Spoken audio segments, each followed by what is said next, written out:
Well, good morning, everybody. Happy Monday to you. Welcome to Morning Manna. Get your coffee, and as you can see, I went right to Dunkin'.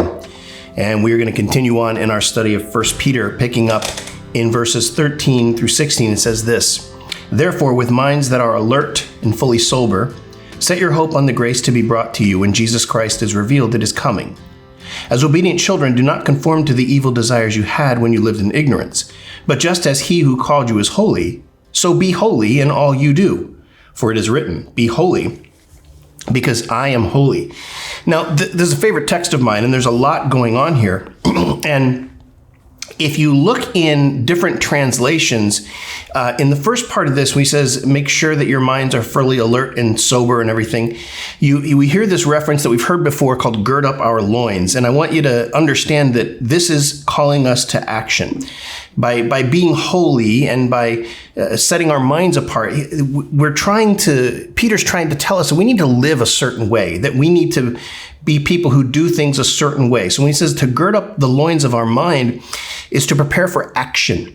And kind of in the modern vernacular, it might be, hey, let's roll up our sleeves and get to work. But then he also talks about being sober, and it's not necessarily an association of drunkenness. It's really trying to denote about a condition-free way of thinking, to get rid of the sloppy thinking or the irrational thinking or of our past, or the rational thinking of the world, because the world is just kind of crazy in some of the things that it considers to be the norm.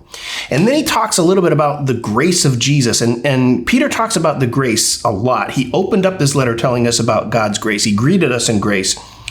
And he told us how it came to us through the prophets. And now he's saying the grace that is to be brought to you. And so what he's trying to get, and what I think is significant in here, is that grace is not just a thing that happened in the past, but it's happening for you now and will happen for us in the future. And I think that's a really cool thing when you think about the unmerited love of Jesus Christ. And then he tells us as obedient children not to conform to our old way of thinking and to ignorance. And in doing so, as obedient children, we need to break off from the lifestyles of the world. And let's face it, that can be a really tough thing to do. So what's your devotion for today? Exactly that. Recognize those things that are regular in your life that conform you to the image of the world and take away that element of Christ-likeness. Recognize those things and then avoid them. And as hard as that is to do, it's certainly capable, because the Holy Spirit will lead us into all truth.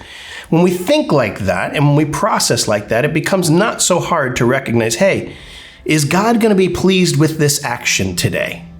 And when you get that answer, be obedient to walk in it. And that's your devotion for the day.